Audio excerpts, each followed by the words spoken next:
Okay, now we're going to move to the same presenters that we've just heard from, and we're going to go into as much detail as you would like to and have an informal discussion panel. And we've heard different aspects of the question of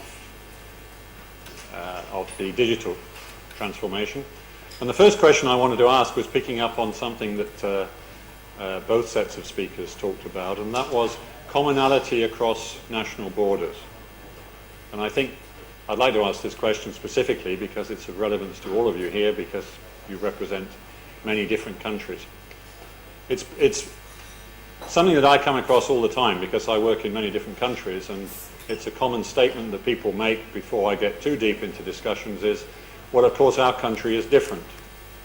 And it's remarkable that everybody says that, to which I would always reply saying, first of all, well, thank God for that. And secondly is, you're not unique in being different, because there are obviously significant differences between each country. And each of our speakers talked about the commonality, and I want to just explore that a little bit more. Because my response to people when they tell me their market is different is that, yeah, that's certainly true, but what I'm going to discuss with you and offer you does have great value across all countries, but it still needs a certain customization for it to work in your market. Ben and Joachim and Sophie have businesses that are in different countries, yet they're dealing with products which have a lot of similarities. So I wanted just to take this a little bit deeper. And when we talk about commonality across countries, what degree of commonality are we talking about? Obviously it's not 100%, but how high is it? Ben, can we start with you, because you talked about this issue, and sure. you cover a lot of different markets. How common are they? I mean, there are some differences between each of the markets. I mean, you look at whether we sort of, I don't know, I was talking about sort of changes to sales remuneration. In certain markets, you've got collective bargaining agreements, you've got different sort of laws and practices which make it more difficult to implement those types of changes. So yeah, there are some areas where there are greater challenges and differences, but from what we've generally seen, there is a strong link between each of the markets that we're present in and the types of things that you need to be doing. Starting off with the idea of user behaviour, yeah, people are looking for local products and services in each of the markets that they're within, and they're looking to try and find solutions to those searches in a quick and easy way. And from whether it be a sort of a product or a sales side, you're wanting to make sure that your clients are getting in front of those searches and in front of those prospective customers and bringing appropriate products to be able to do that. Now, the places where those searches are occurring, yeah, I mean, it may be on Baidu versus Google or something else, but it's there is a difference in terms of potentially the media that's coming through, but making sure that there is coverage in terms of search engine marketing, display, owned and operated, and those pieces remains similar for each market. So, yeah, there are some specific differences, but generally the same practices can be applied in most of the markets that we've seen. And that would be true if you were to compare just continents. If you were to compare Asia with Europe. It's true from a continental side, but equally when I say, I don't know, sort of comparing sort of the US to the French to the Japanese market, there is still commonalities between those in terms of people trying to find local products and services and needing to make sure that end business that doesn't really know much about online marketing, which is similar across all of those markets, is able to get in front of those prospects. And doing that in an appropriate way where they stay with you long term is a key problem to solve, no matter which country we're present within. Joachim, you talked about commonality across your markets, but I'm sure you'd agree that somebody in Denmark would say they are not Swedish, and people in Norway would say we've got nothing to do with Sweden. And those are neighbourhood countries with probably more similarities than others. But can you elaborate some more on the commonality, your experience of commonality across those markets? Yeah, I mean, as you said, I mean, if you ask a Swedish person, he will not say that they are not that similar to Norwegian or Polish people, but when we do the user studies, we get surprised every time how common they actually are, because the trends are the same. they're global trends, so they actually are the same. Then of course you see differences, because I mean, take United Arab Emirates, the privacy issue is a bigger thing there than it is in Sweden, for example. So they're not identical, but they're very similar. So you need to be able to adapt to the local differences, but the overall trend is the same. The same goes for the customers. I mean, some products work better in certain countries. I mean, take Denmark, for example, they're really keen on banners, so that is more sold there than they are in the other countries. But other overall trend for products, I mean, mobile and things like that, they are the same. So if you ask me for a percentage, I would say 85, 90 is maybe the same, and then 10% might be different between countries, and you need to be able to handle that. So you cannot think that one approach will work for everybody, but you need to be able to handle the local variations, I would say. Sophie, what's your view when you're putting the possibility of a partnership with the platform to different countries and specifically in different continents?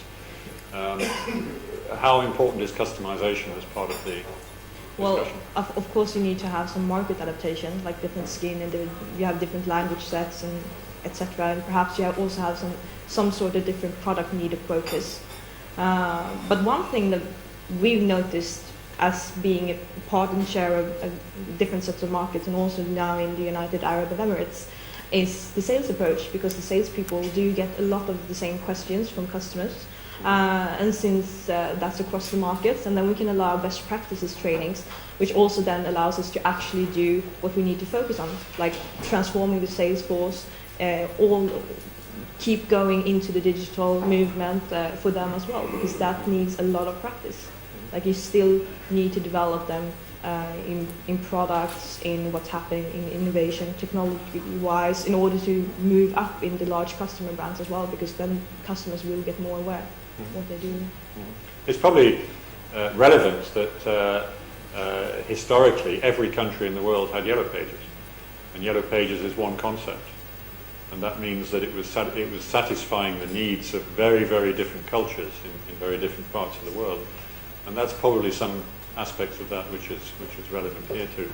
Does anybody here feel that in their country all of what they're hearing here is interesting but just not relevant? Okay, good. Any comments on what you heard about the cross borders? No? Okay, good. Oh yes, we have. Sid. Do you know?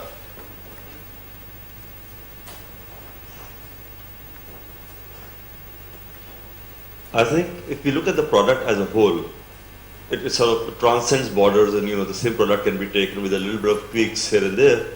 But if we look at which categories will work in which market and so on, then we are dealing with something completely different, probably. Yes, sure. So from that perspective, yellow pages may have been the same across the world, but then in different markets, different categories work better, different categories don't work better. But the competitive scenario is quite different, and that changes the game quite a lot. Sure. Yeah, I would agree with that. And there is clearly in the traditional Yellow Pages business a much greater B2B concentration in Asia than in Europe and the USA, which has always been basically a B2C product with some B2B added to it. Okay. I want to move on to address the issue that I raised in my presentation about how do you describe what the business is doing today. And I showed some examples of incumbents as well as competitors as to how they describe their business. I keep raising this point because I just fear that if we don't get this right, then we're going to have continued problems of repositioning the companies in the small business marketplace. So I'm going to ask the panel members how they would describe the business as it is today in a single sentence. You okay? Because you laughed, I asked you first. Yeah, thanks for that very much. No, but I think for New, we have one for users and one for customers, I would say. For users, it's more like the local search, because Discover is local and use Google for what's not local.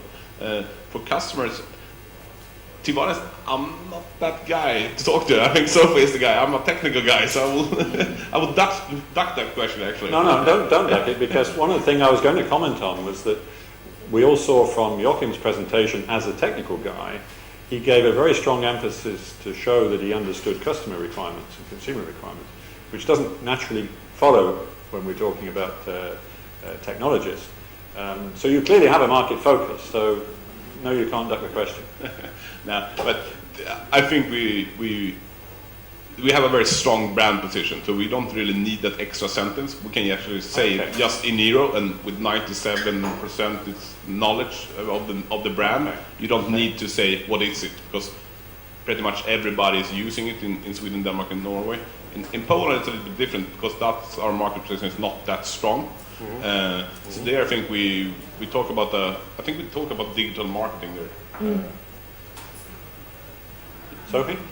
Yeah, we're definitely more digital marketing with a touch of local search, that is. But understanding the customer needs and the user needs are two different things, especially since the customers are so low into knowledge in concerns of technology-wise. So we have to be the digital trusted advisor, helping them, having an always-on strategy, how to place the money and the budgets across the year. So you could say, I'm Sophie Ramerson, I'm your trusted advisor. Yeah, I would say that. but the thing is, when I speak to customers, they're not really into paper performance products, because they can't control the marketing budget. That's why one of the benefits of having prepaid for everything 1 year. So we say that basically you place your investment to us, and we will allow you, or we will promise you that you will have the best presence in all digital channels across. Ben? So, I mean, from my side, it's, I suppose, coming back to the idea of sort of what was being done traditionally. So traditionally, the other pages was there. It's about getting the phone to ring for a local business. And I think the concept remains the same now. It's about getting the phone to ring, about getting leads, about getting sort of feet through the door. Yeah. It's just that the sort of the media or the means of doing that has changed. So it's now about making sure that you've got presence online, you're driving leads from all the different online sources, and you're then aiding in sort of in the conversion of that. So, I mean, ultimately, it is just local digital marketing, and that's how we would see it. Is that what you'd say? Yeah. You'd ring a customer who's an unsophisticated SME. No, He's never heard of you, and you say, I'm Ben Gibson, I'm from ABC, the digital marketing company? I think if you were to, at that point in time, and it depends on the sort of the audience that you're going after, how you're going to want to explain it. Okay. Calling somebody up and saying I do local digital marketing might, at that point in time, not necessarily answer the question. It's where I think a lot of people call people up and say I'm calling from Google, and then people take the call. Or sort of equally, sort of where you've got strong brands in the local market, is saying I'm calling from Yale, I'm calling from Yellow, because these are known and recognised brands. Yeah. And that's where I think that, as you were saying, there is that slip back into doing that, because on that first initial, when you're making that phone call, the main thing you're trying to do is keep them on the phone. Sure. So that's right. I can see how there is perhaps a different approach when you're ultimately calling up that customer, but seeing as yourself as someone who is doing local digital marketing as a trusted advisor, then allows you during the course of that conversation to be getting across the right message and get the right sale. Mm-hmm. Okay. Well, I mean, we would train salespeople when making appointments that the only objective they have at that call is to get an appointment, right? And almost to say, and therefore you will do whatever is necessary to get an appointment. And that's where the danger comes in of reverting back to something that's well known but is no longer appropriate. Yes, Greg. So this question that Peter's raised about the brand is very interesting to me as well. Do you feel that there's any tension between the B2B ad sales side and the consumer side? I mean, Facebook or Google can come and say, we're from Google, we're from Facebook, and to some degree Yelp, and they don't have to have a different message for the advertiser versus the consumer. But what about you? Do you feel that there has to be a distinct or subtly different message? How do you manage that? Yeah, so I mean, I think there's an advantage, as you say, sort of calling up from those types of brands in terms of being able to then get that sort of that immediate recognition. I think the unfortunate part of it is that you end up being one of the 17 sales calls that organisation is getting during the course of the month. And do I need to be on Facebook? Do I need to be on Google? As a sole media owner, there is that sort of that lack of clarity about whether one should be sort of purchasing from that organisation. So I think that's where there is a distinct advantage for the traditional media organisations to be able to say, look, we get local marketing. Guys at Google, guys at Facebook, for them it may be more about sort of national advertisers or national brands. I mean, working with you for as long as we have. From a local perspective, we get local marketing, we get what you need to be doing to market your business locally. And at that point in time, you're able to then, I think, present yourself in the right way, and are able to get the appointment, and ultimately get the sale. I do think that there is still perhaps a perception problem for some markets for organisations to get over, and this is where we've heard this from some partners of ours, where people are saying, well, why should we be buying this digital stuff from a traditional media organisation? And then there's obviously something that needs to be done around sort of brand and credibility and making sure that becomes a logical process. But ultimately, having that ability to be seen as an independent trusted advisor, I think, has a greater benefit to it. In our case, I think it was a different story because we were very early onto mobile. I think we've been into that area for like the last 8 to 9 years or something. So we started that during the time we had the print books as well, and always bundle the sales. So when we closed down the books was mainly the reason because we heard from the sales rep that we don't want to have print any longer. It's just harder to sell.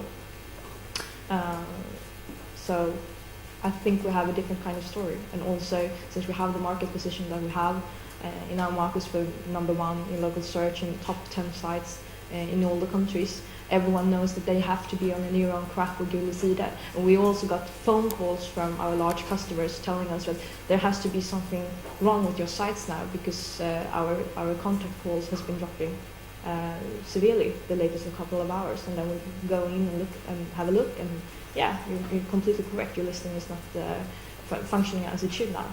Thanks for doing it. So they actually see really big effects if they're not into our services. Yes. Yeah. Okay. Most of the companies that are here today are well known in the markets, so the issue is not really to explain who you are, but why you're calling. And as we contact the advertiser multiple times in the year, it becomes even more critical because you have multiple points of contact, not only from the salespeople, but also from fulfillment. And it's not very clear in organizations. Sometimes even the salespeople don't know why they're calling the advertiser that day. Yeah, sure. I mean, clearly brand is significant in this, and part of every country having yellow pages for many years means that I think in every single country, yellow pages has about a 95% brand awareness, and that's a pretty important aspect, because that's great if it's positive and it's disastrous if it's negative.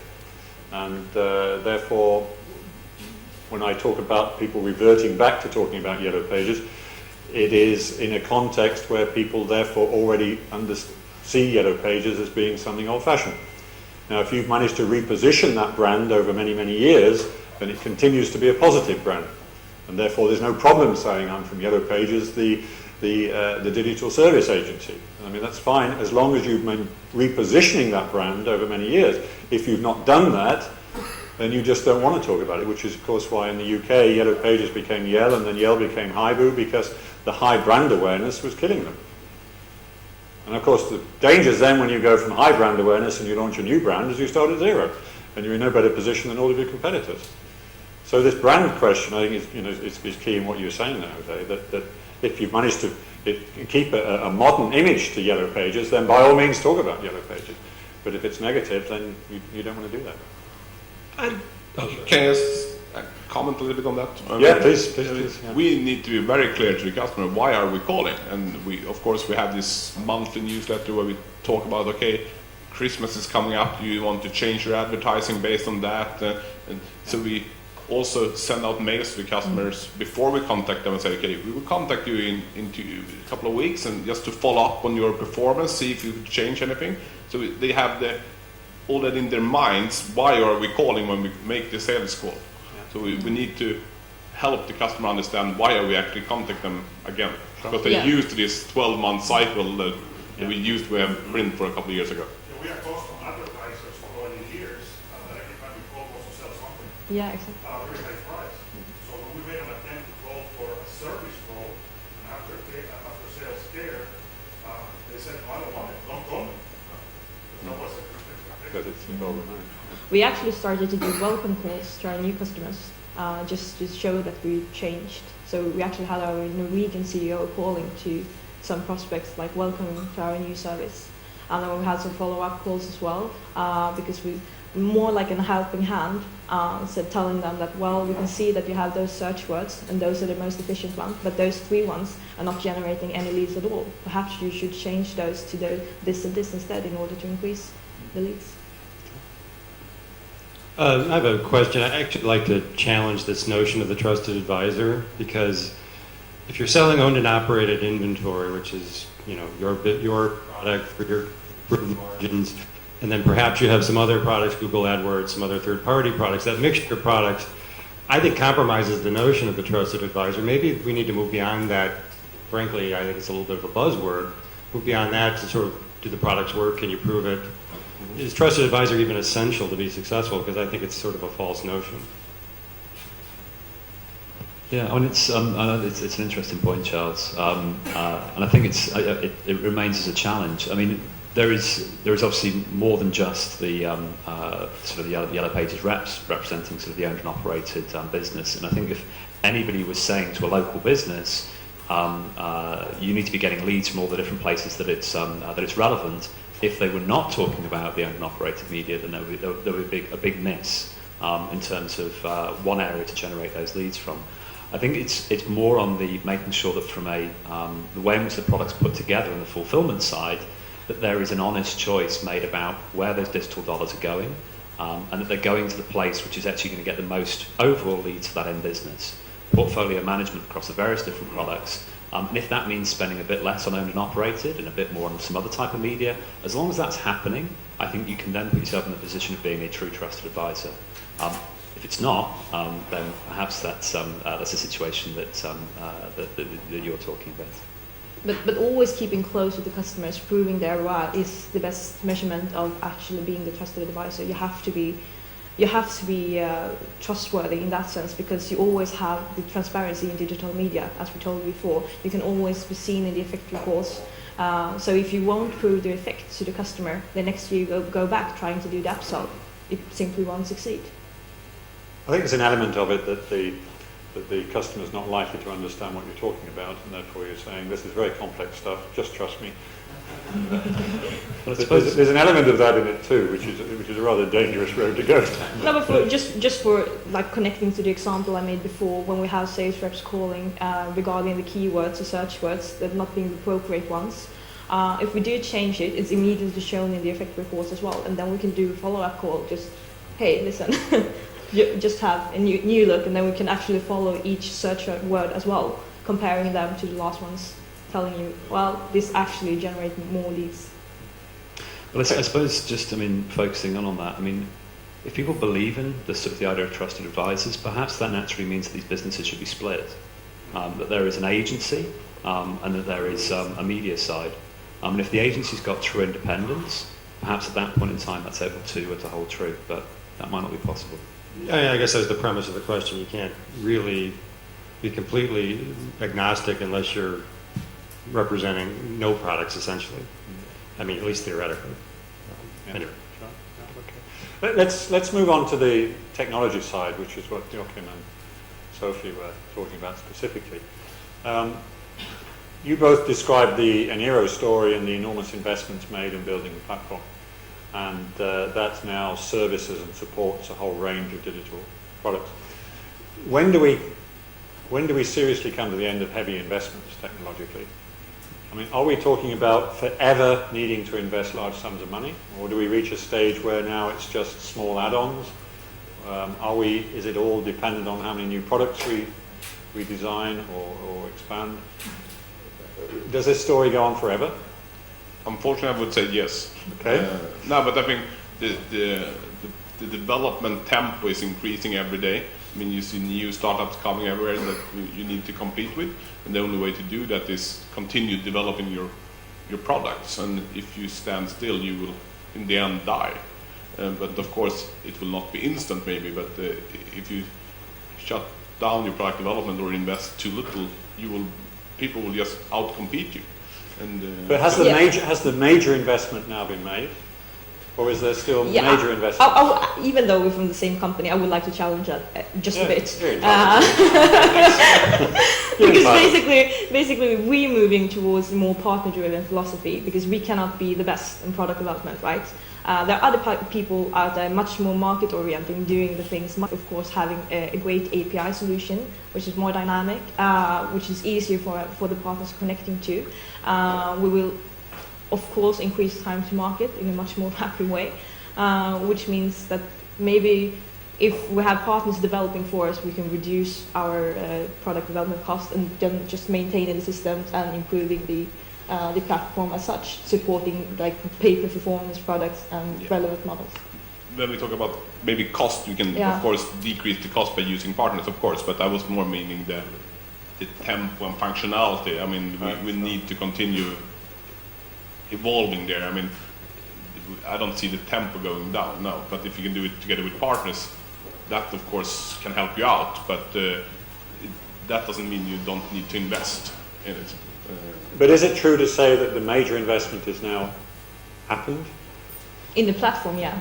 And now, of course, we've got to continue to invest and develop and have new products too, but or do we anticipate another major investment in the next 5 years? Like Not as a huge shift that we did from print to digital. No, I wouldn't see that huge shift coming, but I think you need to constantly evolve your platforms together with partners or on your own. That's what I mean. But to be able to compete, I mean, we heard Google yesterday saying that out of 10 IDs, 9.5 of them is not working out for them. But I mean, they still were doing all those 10, and they do more than 10. I can promise you that. But so of course you need to compete with that. Sure. Okay. Ben, you have a comment on that? Yeah, I mean, it's similar from our perspective. I mean, there's a big amount of upfront investment in terms of getting the overall platform, the overall capabilities. So obviously, sort of different problems that the guys at Nero are solving, but similar from our side. But there isn't even an opportunity to stand still. When you look at the API changes from the media organisations, just standing still costs money and costs resource. As we were talking about yesterday, the pace of change means that you then need to be keeping pace with the new media sources, the new ways in which things are working.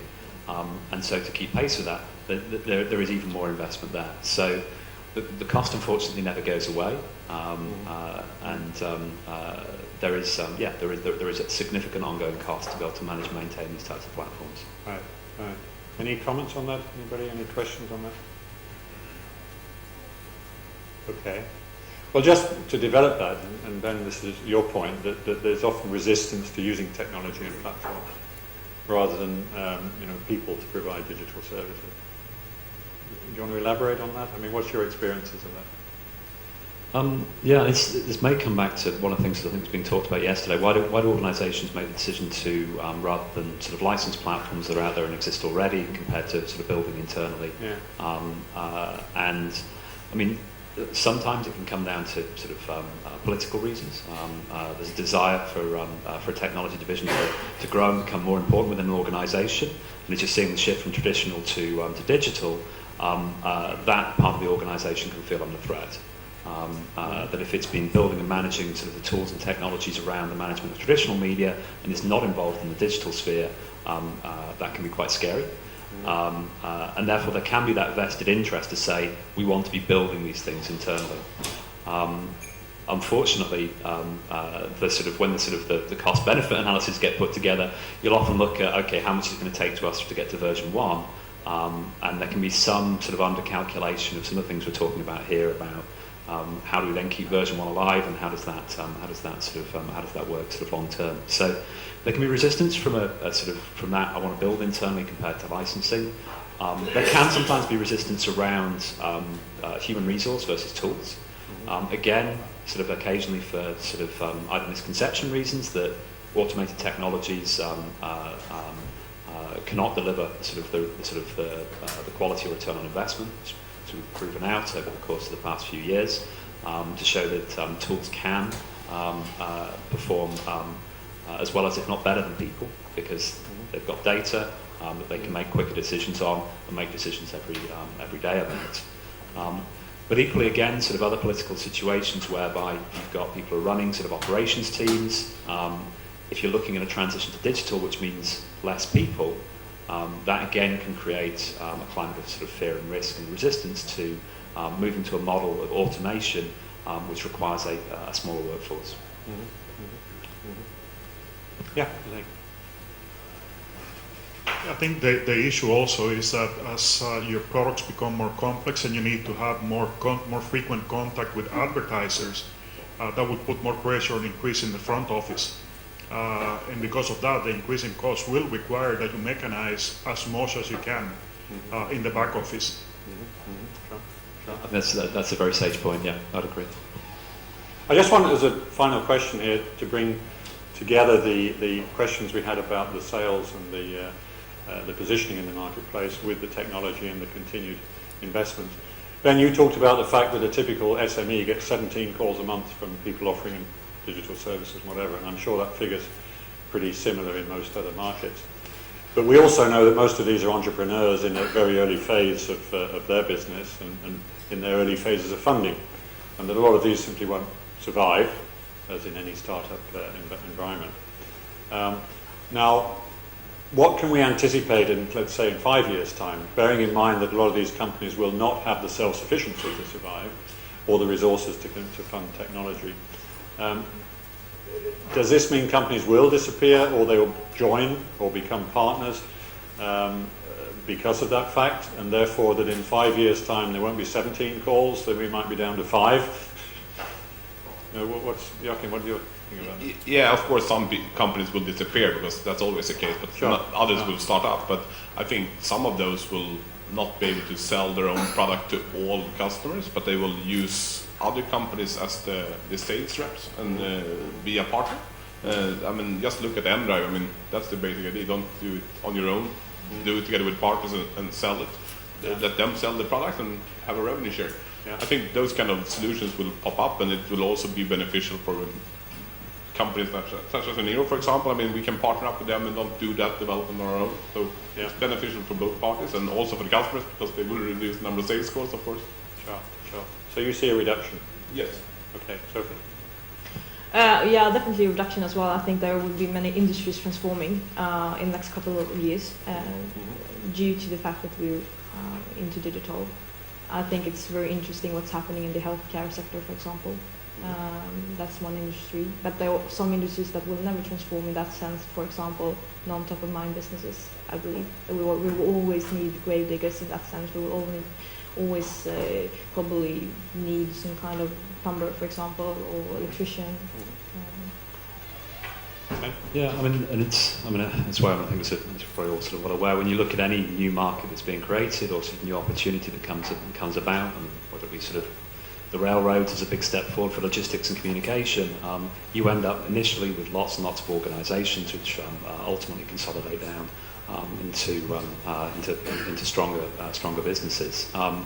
So within digital media, yeah, I would expect there to be growing consolidation of the various different media properties out there. And it's the ones that are able to prove their value to end businesses that will be the ones that survive that process of consolidation. Those that are still out there selling snake oil will be the ones that are the first to go. Okay, good.